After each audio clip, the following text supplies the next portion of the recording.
Mayor Gallego, as I just said, we're going to really want to dig into the relationship between listening and influence today. Before we do that, I gave only a couple of words about your background. Tell us about yourself.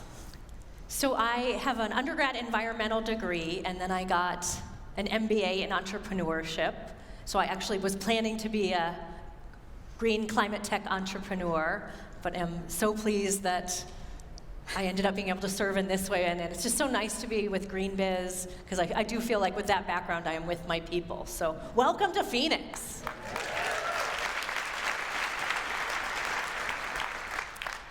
Phoenix has a unique sustainability context, physically and culturally, and so I would love it if you could give us a sense of what makes sustainability here different. And if you'll permit me, I'd also like to know how you and your team choose the voices that you're going to listen to in order to make sure that your policy positions and everything that you put forward reflects that richness. Absolutely. So welcome to the nation's 5th largest city. We are a city that very much values sustainability. We have more acres of parks than any other city in the country, so I hope many of you will get a chance to get out and enjoy, particularly our mountain parks are lovely, and depending on where you are from in the country, you might be able to take a photo that might induce some feelings of jealousy.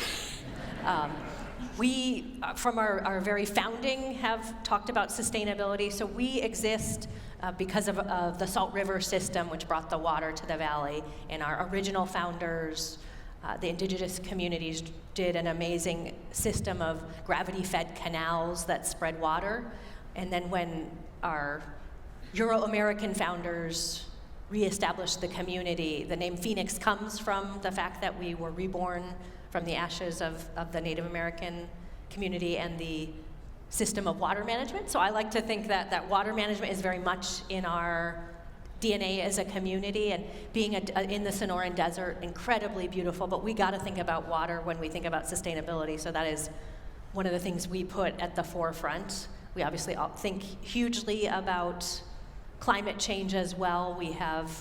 We are on the forefront of climate, and so we are trying to be thinking about climate in all of the different decisions that we make, whether it's what building materials we pick. We want ones that do not maintain the heat. We have the largest cool pavement program in the country, again, because we want to not maintain the heat. And then we really particularly lead on solar, more than 300 days of sun, so we have more solar installed on our city facilities to try to capture our unique environment. All of that comes from who is at the table. I actually first got involved in the city through our Environmental Quality Commission, which advises the mayor and council on sustainability. And our next speaker is also involved with that. She was my very first appointment to that commission when I became able to appoint. But getting involved with that, it was citizen-led, and I was proud to be one of the citizens pushing for more solar for city facilities.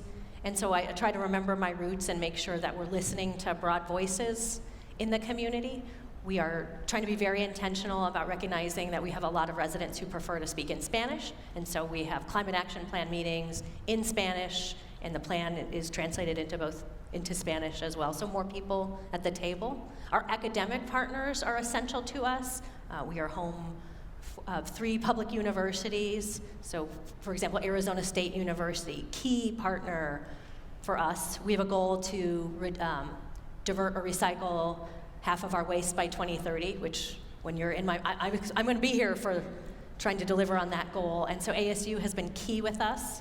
We just last week opened up a micro factory around plastics, which we think is the first of a kind, where material recovered and then converted first into plastic pellets and then products from furniture to skateboards. I did not skateboard at the grand opening of the factory, although they had skateboards everywhere. But it's reducing. It's a small factory, so you could do a bunch of them throughout the city and reduce the transportation costs. And then we hope also really create more feedstock and final products so that we can achieve that goal. And we have great a group, Hustle Phoenix, which is entrepreneurs of color, and we're partnering with them to see what great products they can come up with, again, so we can lead the way in achieving these goals.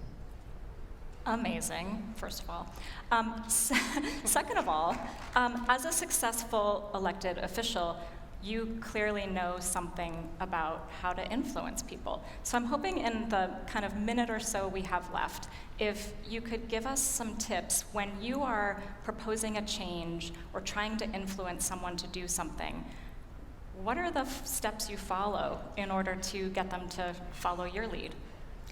So we really try to look and meet the needs of the people with whom we're partnering. When we're pitching one of our water customers on doing upgrades, we may focus on how it might save you money, reduce chemical costs, and reduce water use. With others, we might talk about our amazing Sonoran Desert and how gorgeous it is, and we want to protect that. So we want to meet people where they are and listen to what their needs are, and then see how we can partner. We try to be very data-driven. And so many of you have helped us with great tools.